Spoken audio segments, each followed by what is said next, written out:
Hi everyone, it's QuickyBaby and welcome back to World of Tanks. And seeing how it's Christmas, I thought I'd try and get you something extra special today. And you're all going to be joining me in a trip down memory lane. Come and join me in my time machine as I take you back to World of Tanks 8.6. This is a replay from 2013 and we're going to be checking out Tuta playing inside the T-52. And that's right, this is the unnerfed old school version of the T-52, back when the vehicle had 420 meters view range. Now, yeah, the graphics back then, they weren't really what we're used to in 1.0, and while when I was playing this game back in 2013, I didn't really think it was all that bad. Now looking back at it, some of the textures look absolutely horrible, and I don't think I used to have 60 frames per second playing at 1080 resolution back then.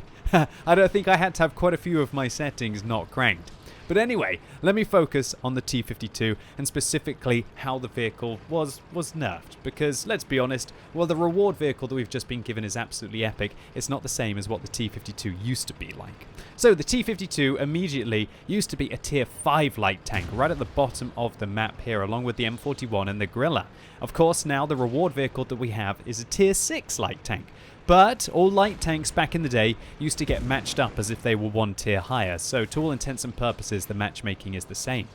Now the T-52 has the same 57mm that it used to have back in the day. It's just back in the day it used to fire 24 rounds a minute rather than the 20 that you're going to be packing now. You also notice that this T-52 seems to be quite a lot faster than the one that you're most likely having in your garage if you're a very old school player, and that's because the top speed limit was limited to 72 kilometers an hour, whereas the new one is limited to, I believe, 65 kilometers an hour, which makes a big old difference. It's almost like driving around in one of those new French-wheeled light tanks at 80 compared to something that maxes out at 70. You're so much harder to hit.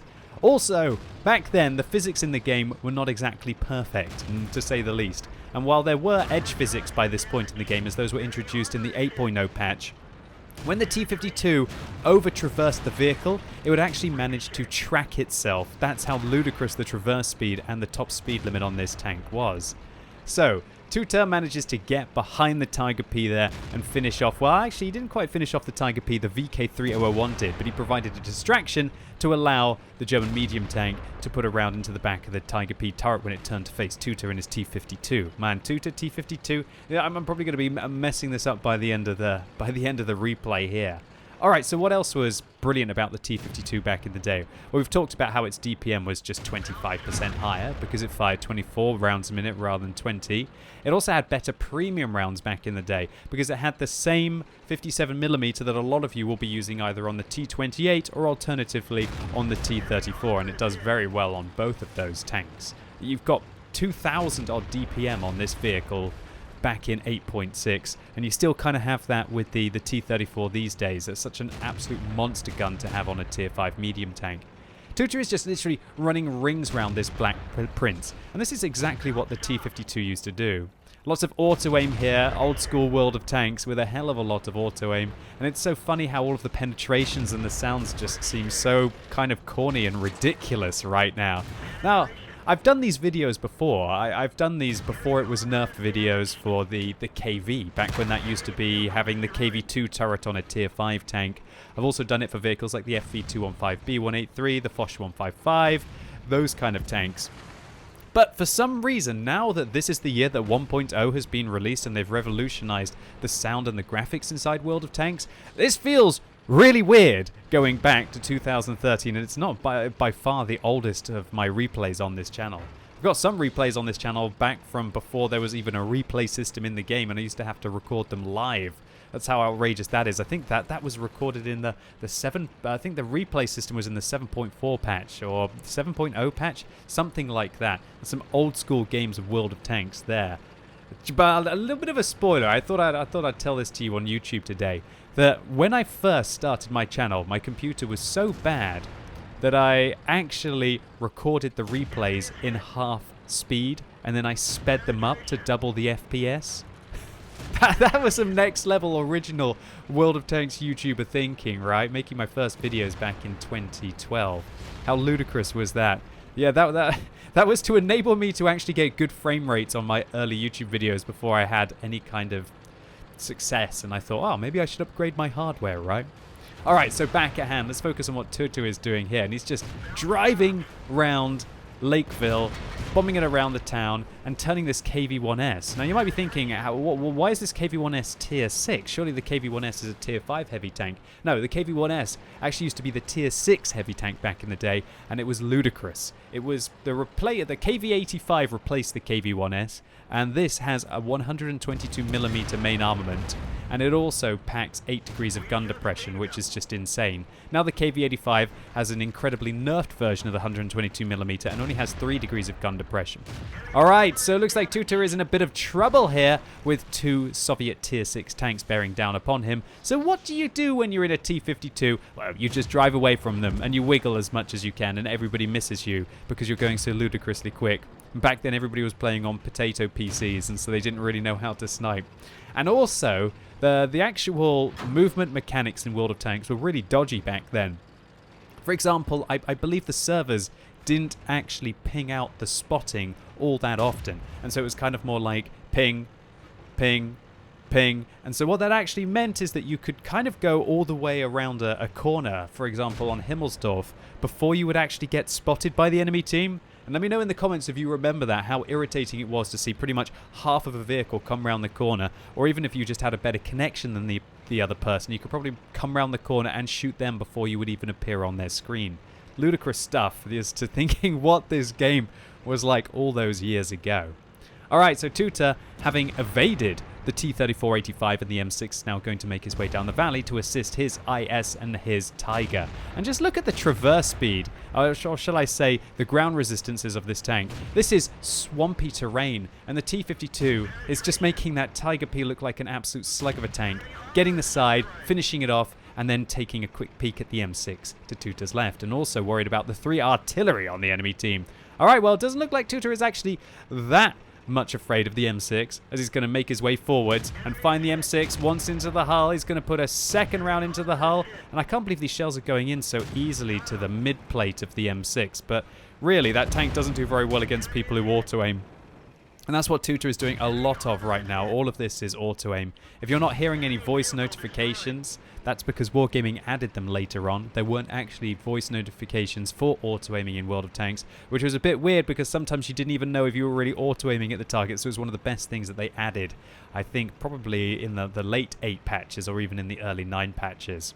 Alright, so Tutu now with 2 grills bearing down upon him. And back then, artillery were much more accurate, but they had a much smaller splash radius. And so that means that unless they get a direct hit on Tutu, he should be okay here. So he's going to put 1 into the tracks of the Gorilla, a second one. Oh, it just misses, and so it looks like he's going to manual aim this one. No, he's still auto-aiming. Okay, now he's going to manually aim over the ridge, but he misses the shell. Okay, next one. There you go. 6 kills and a top gun. Not too bad for a tier 5 light tank inside a tier 7 game. Although I will admit that light tanks back in the day used to have pretty crazy matchmaking. As I said, they got matched up at the equivalent of tier 6 mediums, but I think it was probably also a little bit worse back in the day because M6s could meet up against mouse tanks, but I'm pretty sure that had been filtered out before 8.6. Alright, well, talk about taking a bull by the horns here. Wow, nice dodge, evading the KV-1S. That would have been a 50-50 if that 122mm had been able to finish him off. And he's just putting round after round into the KV-1S here. And you can see this vehicle had awesome dispersion values when moving and also when turning. The turret was definitely one of the strengths of the vehicle. But oh no, it didn't actually evade the KV-1S. That one goes right into the engine. Luckily it was a low roll, but the engine was damaged to the point where Tutu had to use the repair kit on his vehicle. But now, having repaired the engine, manages to get away from it and hopefully can manage to go back and interrupt the cap circle. Alright, so one thing I also failed to mention about the T-52 as to one of the most crazy things about the tank is the view range. Back in the day, this tank had 420 view range. And that's the same view range that an M48A5 Patton has, or even a Rheinmetall Panzerwagen. To combine that on this sneaky tank, which was ludicrously quick at tier 5, that's why this was the god of the active scout. And you were just so ludicrously quick. Look at this. The T-25-2 spots Tutu, but starts turning, and because of the ground resistances of the vehicle, just can't quite manage to get the tank turned around here. Maybe the T-25-2 is using a 50% crew for all we know. A lot of people were were back in the day. But look at him, he just can't turn! And he's literally running rings around him. Everything does feel like it's a bit more professional in World of Tanks these days and a little bit more sped up. But it looks like that Tuta was actually a bit of a professional back in the day, securing his 7th kill. And also, another thing I forgot to mention is that you could talk to... Look right up here. You could talk to your enemies. So Tuta is obviously making fun of the enemy team here by going boom to them in all chat. Oh my word. And then like a face like that. Okay, why? You want the 8th kill? Well, I think you're going to be securing a Bolter's medal probably from this. I'm not sure if the Radley Walters medal was in the game yet. Originally, do you know what? The Bolter's medal was actually called the Whitman's medal, but considering that Whitman was a member of the fascist Nazi party, then I'm pretty sure that didn't really work out to have that in a game. And they quickly changed the medal from a Whitman's to a Bolter's, and then they got rid of the Bolter's medal altogether and changed it to a Radley Walters medal and increased the kill count that you had to receive by 1. But yeah, back in the day, that there wasn't any 10 kill medals in World of Tanks, and you were considered the best if you managed to get the Whitman's medal. Alright, so KV-1S waltzing towards the artillery. For some reason ignored the 88. I guess he just really wants to kill the artillery. Oh no, wait, he did end up turning around and killing the 88. Maybe the 88 was AFK and that's why the KV-1S was ignoring him. Alright, so Tuta still has a dangerous scenario on his hands here. This KV-1S has got 439 hit points, so Tuta is going to have to hit him multiple times here. But luckily the KV-1S is distracted by the artillery, and that allows Tuta to get a couple of shots in. Knowing that the KV-1S, while it had a much better rate of fire with the 122mm than it does now, still didn't have the best rate of fire in the world. Look how mobile that tank was. No wonder I was able to get like an 80% win ratio in that monster back in the day. That KV-1S is looking more like a medium tank with a gigantic tier 7 heavy tank gun at tier 6. No wonder there were so many of them playing inside the matchmaker, and those that did were very successful for it. And so it looks like Tuta really schooled his opponents in this game. I don't think I can get away with that, but maybe you will let me just as it's Christmas. And it looks like I was wrong about the Radley Walters medal. Radley Walters medal was in the game by this point, so Tuta does pick one of those up. Also gets a Pascucci's for vanquishing 2 of the enemy's self-propelled guns, an Orlix medal for taking on 2 enemy tank destroyers of higher tier in a single battle, and a Defender medal for protecting that cap circle. And Tuta kind of broke even on credits because he didn't have to resort to firing premium rounds. So 3,000 damage in a tier 5 light tank in a tier 7 game, 8 kills and 2,085 base experience points. I wonder if Tuta is still out there. If you are, please do let me know in the comments down below. And a thoroughly late congratulations to you on this epic game. So, the T-52. I'm not going to demean the awesome gift that Wargaming have given us, because it is brilliant. I've seen loads of them playing around on the battlefield. When I've played it myself, I've had a lot of fun rocking and rolling in it. But it's just not the same. And probably for a good thing too, because the T-52 back in the day was overpowered for a reason. To have that 420 meters view range, that 72 km/h top speed limit, combined with the fact that the game was in no way in the competitive position that it is now, this thing was just the monster of active scouting. Anyway, ladies and gents, boys and girls, that's it for today. I hope you enjoyed this trip down memory lane. If you did, give the video a thumbs up. And if you hated it, give it a thumbs down. And let me know in the comments if this is the first time you've seen the old school T-52 or even really old version of World of Tanks. What do you think about it? And if you played this tank back in the day in 2013, is it just as good as you remembered or a little bit better? And as always, thank you so much for watching. You've been epic and hopefully I'll see you soon.